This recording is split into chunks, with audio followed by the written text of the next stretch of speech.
Hello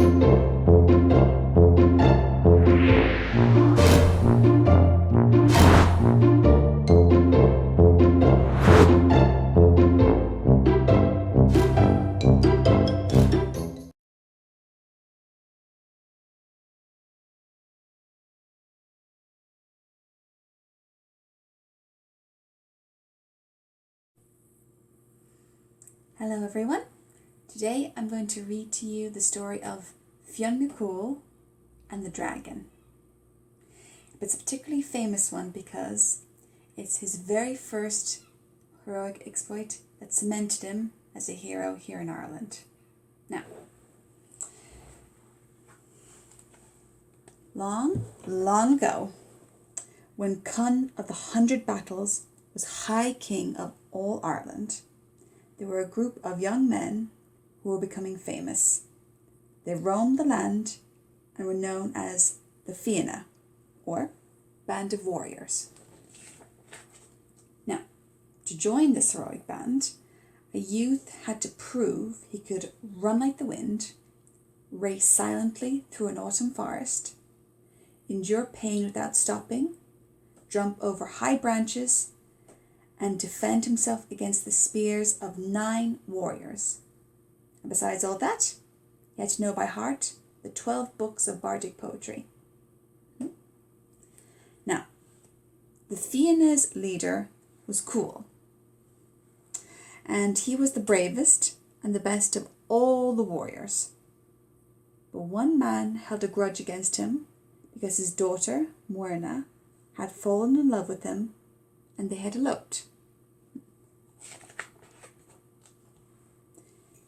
"It's not right," said the angry father to the High King. "I gave no permission for her to marry. He has stolen her from me and must be punished." So, poor Cool was outlawed by the High King. Now, anyone could declare war on an outlaw, and one of the Fionn, Aed MacMorna, saw his chance to take over as leader. So he challenged Cool to a battle and killed him, but not without losing the sight of one eye. And from then on, he was known as Gull MacMorna, or Gull in Irish means blind. Now, Cool himself left a son and a daughter, and Morna never let them forget their father, and was always telling stories of his daring deeds as leader of the Fionn. And one day his Fionn thought, "I will be the leader of the Fionn." Now, throughout his boyhood, he travelled all throughout Ireland seeking adventure, for all the way from Mallinhead to Kinsale.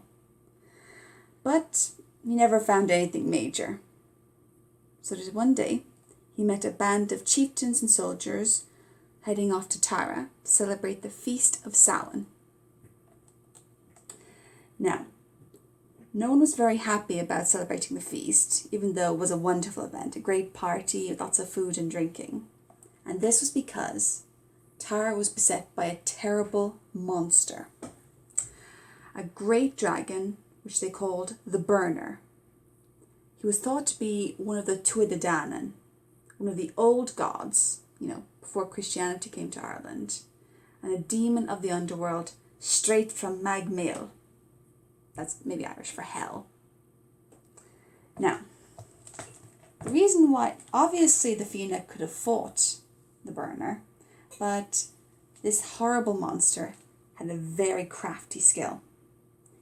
Anytime he visited Tara, he would play a beautiful music that would put everyone to sleep, leaving him to freely rampage around the whole city of Tara, burning everything down, smashing things up, and basically destroying the whole city. Now,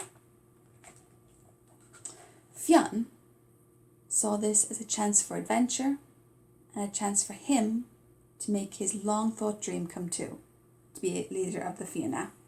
So, he went to find the great hall where all the heroes of the Fionn were seated.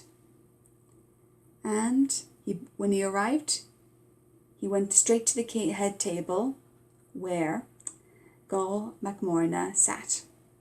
Now, Gall recognised him almost instantly, but Fionn cleared his throat and looked at the king. "Who approaches the high table so boldly?" asked the king, staring down at Fionn with a bored expression. Remember, Fionn was very young then, he was probably a teenager. "I am Fionn, son of Cúil." Now the hall went quiet at his words, and every eye turned towards Gall MacMorna. He shifted very uncomfortably in his seat. Fionn spoke again. "I have heard an evil demon plagues your castle." "Yes, every year for 9 years.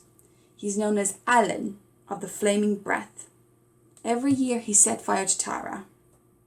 "What of it?" said the king. "I will slay the demon for you," shouted Fionn. Now several people laughed, and even the king looked slightly amused. "Well, but I will do it for a price." "Well, if you kill Allen of the Flaming Breath, you may have whatever you wish," said the king, a bit sarcastically. And Fionn looked Gall MacMorna right in the eye and said, "I wish to be leader of the Fianna." "Done," said the king. "Kill this demon for me, and your wish is my command." Now, Fionn immediately went forth to defeat the demon, but obviously he nearly fell under the same spell. Thankfully, he had help. A man by the name of Fiachra, he was also a member of the Fianna. He had been a good friend of Fionn's father Cúil, and so he gave him a magic spear. He told him, "This is a spear of enchantment said to protect any man against any spell. I do not know how to use it, but hopefully it can help you."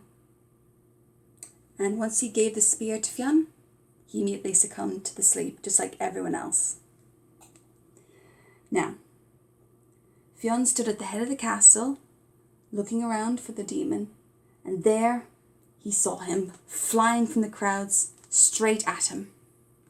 Now, Allen was a fearsome winged beast, 20 meters long, with blood-red scales as hard as steel, and long, vicious teeth that glistened in the darkness.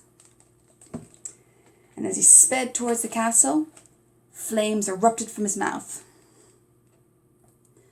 And when he saw that Fionn was unaffected by the music that he made, he was furious, and immediately raced forward, set the impetuous young man on fire. But Fionn took the point of the spear and pressed it against his forehead. That freed him from any enchantment from this horrible beast. And as the dragon's jaws opened, ready to eat him in one gulp, Fionn threw the magic spear and managed to pierce Allen right under one of his blood-red scales. And as the poor dragon lay injured, Fionn cut off his head.